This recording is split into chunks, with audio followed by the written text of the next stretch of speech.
أشرف المرسلين. اللهم أنت السلام ومنك السلام، تباركت يا ذا الجلال والإكرام، وبك أصول وبك أسير وبك أجول.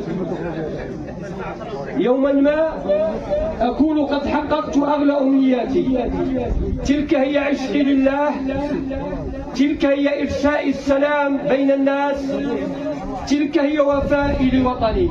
في هذا اليوم الجزائر في الخلود، لتتعاظر أيادي كل الجزائريين وليغمر السلام القلوب. في أمان الله وعلى طريق الأمل كل الإيمان، لأن الله هو السلام والحب شريعته، قلبا وروحا إلى كل الشعب الجزائري العظيم الذي أنتمي إليه. بفخر جزائريتي، بفخر جزائريتي، حبي نشيد قلبي، قصيدتي الأبدية. إني صنعت لك في قلبي محرابا، وسأكتب لمجدك في كل يوم كتابا.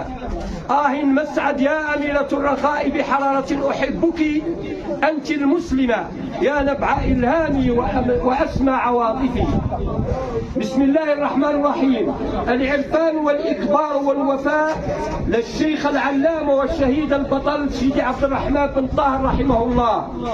في إطار رحلة السلام والمحبة والوطنية، الجزائر تاج قلوبنا والدعوة للسلام عبر العالم، لنا عظيم الشرف والاعتزاز أن نقدم هذه اللوحة عرفانا وإكبارا ووفاء لروح العلامة والشهيد البطل سيدي عبد الرحمن بن طاهر، الذي قام الغزاة ببسالة وبشهامة، وسجن وعذب واستشهد على يد الاستعمار الغاشم. لقد كان نورا يفيض ورعا وزهدا ورفقا، يسيل رحمة وخيرا، وأعذب منبع إيمان وحسن بيان.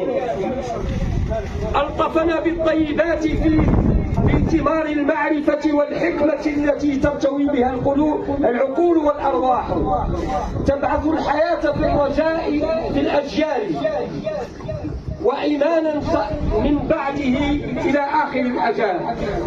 فقد كان قلبا خاشعا وإيمانا صادقا، فقيد الأمة رحمه الله وطيب ثراه وجعل الجنة مثواه. رجال لرجال هم الرجال.